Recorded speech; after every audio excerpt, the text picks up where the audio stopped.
to Jo-Amo Vlogs.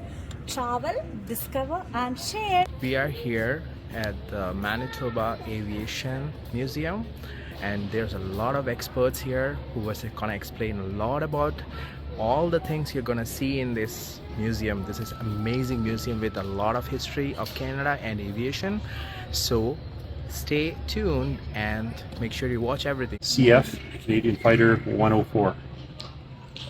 And this served Canada's jet fighter needs throughout the Cold War. So this is not a UFO. So actually a flight, but it got failed.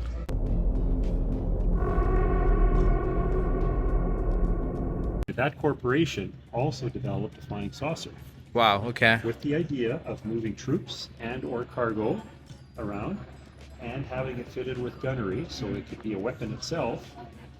But to evade radar and detection, it would speed as close as 1 meter off the ground at very high speed, because it's a jet engine really, and the jet engine could maneuver by pushing its thrust in any direction it wanted in an instant.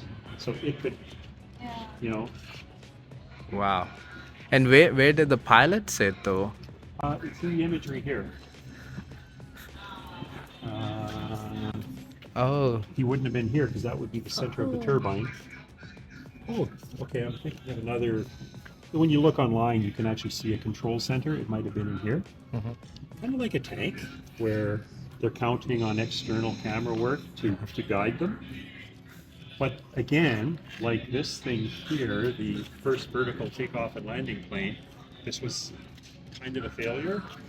And it shows here, like they planned for it to be able to travel at 300 miles an hour, and it only ever made 35. okay. They wanted a range of 1,600 kilometers, and it only ever made it 125. And it was supposed to operate anywhere from 1 meter or up to 10,000 feet, and it only ever got 1 meter off the ground. Okay. So it failed physically, but it was still a learning, and probably a lot of advancements and adaptations to other aircraft came out of it. So that's the reason why maybe they didn't make this as a mass production right after that, because it's No. a failure. and this is a model. Okay. This is the only plane in our museum, or aircraft in our museum, that's a model, but it's a perfectly scaled model. There's one original Avro car in the world still, and that's at the Aviation Museum in Dayton, Ohio. Okay. Yeah. But it would look absolutely no different than this. Yeah. Yeah. Looks more alienish for me. Students always say UFO, UFO, and I said that can't be a UFO. And they say why? Well, it's identified. You see it. Yeah. They think UFO is just some funny word, but it means unidentified. It can't be seen. But it would inspire fear, I think, if an enemy saw this coming along. I think that was Definitely. part of this tactic of it. Is the engine is in the middle or? Yeah, it's a turbine engine, Okay. and so the thrust can be pushed straight down, so Okay. so that it can elevate, but it can also be thrust out of any combination of vents on the side to change its direction instantly. Wow. Okay. Yeah, This thing, eh? and there they show it with cargo and that thing, and there it's shown with weaponry on the outside. That's Had all cool. kinds of uses, or it was designed to have all kinds of uses. Yeah. If this was a success, it's gonna be a time changing for sure. And these are the Cold War years. Wow. We That were trying year, to scare our perceived enemies over in Russia and the Soviet bloc. Yeah. Right? that Save was the time I didn't like all the technologies kind of like bursted out. Yeah, Like so the much. Space age was on. Yeah. Wow, that was Computers, chips. Yeah. Oh man, everything was coming at once. Missile. It's a missile. It's a laser. Self-propelled, it's a self-propelled air-to-air missile, and it is nuclear. Oh, so this is the sensor in it. That means. But when I say the word inert there, that tells me that all nuclear, all radiation-producing elements have been removed. So, space in Winnipeg. Bristol Aerospace today is Magellan. not suspended, so it could have to be part of it. Yeah, we can see that the leg spaces are getting smaller, and Yeah. and more seats are there. The aircraft here on display right now on the floor level. We have more outside and higher up. But this was the also built by Lockheed, although in Canada they were built by Canadair under license to Lockheed. This is called a Starfighter, CF Canadian Fighter 104. And this served Canada's jet fighter needs throughout the Cold War. So after World War II, when we were standing down Russia and their other nations around them, this is what we stood them down with. And of course they stood us down with their version. And I guess that kept the peace by knowing each side had the same firepower. So we just remind each other we have that. And the Cold War, at least it was physically a peaceful time. See, deliver thermonuclear hydrogen bombs. Yeah. That's the thermonuclear bomb right there. Wow. Okay. That's just the shell casing, though. It's empty. Uh-huh. Of course, we're not going to have a bomb here. But it would hold one bomb at a time. Uh-huh. It was affixed to the aircraft. These pivot points. Those pivot points. Okay. Okay. And the plane was designed to get the heck out of the way. If it ever had to employ the bomb, which it didn't, it was built with such a forceful acceleration capacity Oh. that the plane could escape any nuclear radiation, or the pilot could escape nuclear radiation. This plane held 3 records for many years. Speed record. How Mach fast 2. how fast was it? Mach 2 is about Mach 2. 2 Okay. times sound. Okay. So it's give or take around 2,500 plus or minus 10%. Okay. About 2,450 kilometers an Okay. hour. Oh. Wow. Yeah, that's double sound. Sound is around a little over 1,200 kilometers an hour, and it could also operate and like to function at 100,000 feet. So now you're into basically airless space, but that's where it would operate best at. So it held a record for speed. It held a record for operational altitude, and for speed of getting to operational altitude from a standing stop, 58 seconds.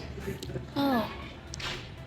Wow. To put it into context another way, they wouldn't have been allowed to do this, but if they wanted to fly from Winnipeg to Brandon, and they did, of course, but if they wanted to fly at Mach 2, that would become a 4-minute trip. Okay. What's normally a 2-hour car 4 ride minutes. is a 4-minute trip. Yeah. Wow. Oh wow. Wow, that's fast. So that means you could cross Manitoba in about 7.5 minutes. 7.5 minutes. Yeah. Oh, wow.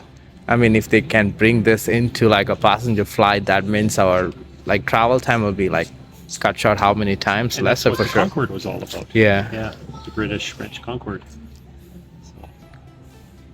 But this also had nicknames like a missile with a man in it. Oh. So basically, the whole aircraft it's a jet engine with room for the pilot to control it. Yeah. It's one massive jet engine to produce somewhere in the neighborhood of 60,000 horsepower thrust. 50,000. 60,000. Yeah. 60,000, right? 50, 50, 50,000. oh, 50, somewhere 60. there. It Wow. depends if they're using afterburners or not. Uh-huh. So Just a doubt, like in the movies, I saw that they try to use the hands to turn the propeller. Is that actually the true thing, or yes, of course, but not at this vintage. At this vintage, they would start. okay? They could start their engines from inside the. So cockpit. that's actually there with the hands, like you just push down the Yeah, propellers. Okay. I think World War One for sure. So that gets you to 1919 and the early 20s. Ford might know that actually better. When did they stop starting propeller during the planes by hand, like with the pull of the prop? As soon as they invented the starters. Okay. 30s? But a lot of these rotary radial engines Yeah. were started by a big crank on the side of the engines, which turned a flywheel inside, and you had to get it up to a certain point The guy sitting in the cockpit. Is that the pushes one it. that the big plane and the friend has, like I saw it on the side there, Yeah, like a yes. crank? Same The thing. Junkers plane, Yeah. the big silver Yeah. one. Yeah. Yeah. And that's a big engine. And I tried. I started a Warbird airplane with the crank, and I cranked, and I just couldn't get going fast enough. Just about that much nut more to go. And then he'd engage it, go.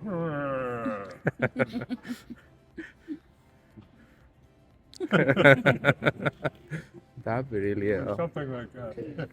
Did you see the statue out front? and Right at the entrance? Uh-huh. You can see him there. oh, See the statue? yeah. He's pulling a propeller. That's a very famous Manitoba artist. Oh, the guy who's... I worked for him. Yeah, Tom Lamb, right? Yeah. I landed there. I worked for him from 1969 to 1971, Wow.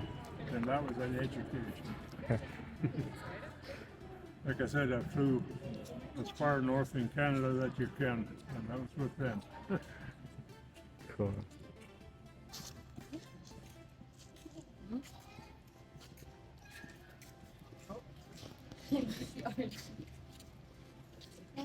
So that's the internal workings of the turbine engine. So no pistons. It's compressed gas and then explosiveness.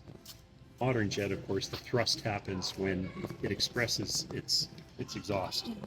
On this plane, it was exhausting, and there'd be a little bit of thrust from that, but the power was all transferred to the propeller, and the propeller creates the thrust that pulls the plane through the air. Yes, so we can see a huge difference from the maximum range and speed Yeah. from the left. Range, altitude, service ceiling, but it's still, I know we took one of these planes when we were kids to Denmark from Winnipeg, and my dad said we'd stop 5 times. So it was Winnipeg, Toronto, Okay. refuel, Gander, Newfoundland, refuel, Reykjavik, Iceland, refuel, Glasgow, Scotland, refuel, and then into Europe. Okay. Yeah, it was 30 hours, Oh, 30 hours. and today that's 7 hours. 30 seems long, but the option was take a train to Montreal and get on a boat, and then do that in reverse. Well, that could be 18 days of travel, there and back.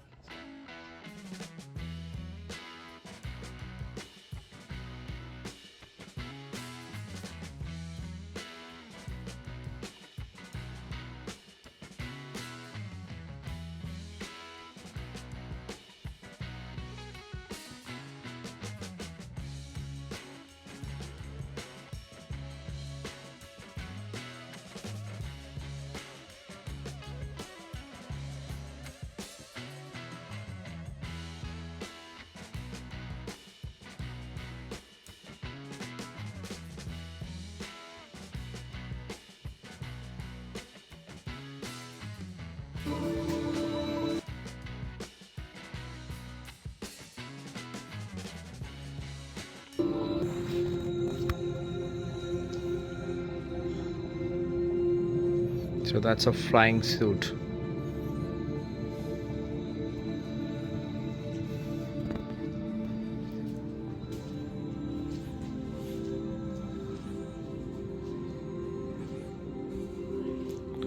So you're actually seeing a Magellan satellite bus system. Going up there, okay. That's a de Havilland Beaver. That airplane was designed to be a bush plane, and it turned out to be one of the best bush planes ever. And when they were developing it, they got a bunch of bush pilots in, and they said, "What do you want in an airplane?" Yeah, and you'll notice on the side there's a really large door for pushing those big barrels of fuel in and all that. And on the seats inside, they was very quickly unclicked, and you take them out and you can carry freight. Or when you put them back in, you just push them in, and now you've got seats. Still in use around the world. This one, wow, okay. Yeah. That airplane is number 1,500 Ah, okay. built. How long is this out? Actually, how many years now? I mean, like when? Oh, it was developed back in the 50s. 50. Wow. Okay. 1962, yeah. 1962. Wow. Okay.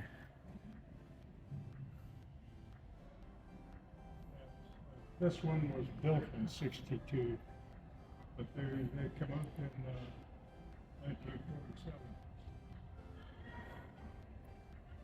1947. Like a cargo plane or a passenger plane, I think, right? It was designed as a passenger airplane in the U.S. And then the U.S. says, no, can't carry passengers. It only had one engine on it. So it became a bush plane. Oh, okay. Yeah. And this one carried pitch blende from northern Saskatchewan and the Yukon. And they brought that stuff south on this airplane to be refined and turned into uranium. Wow. It was used in the atomic bombs during World War II.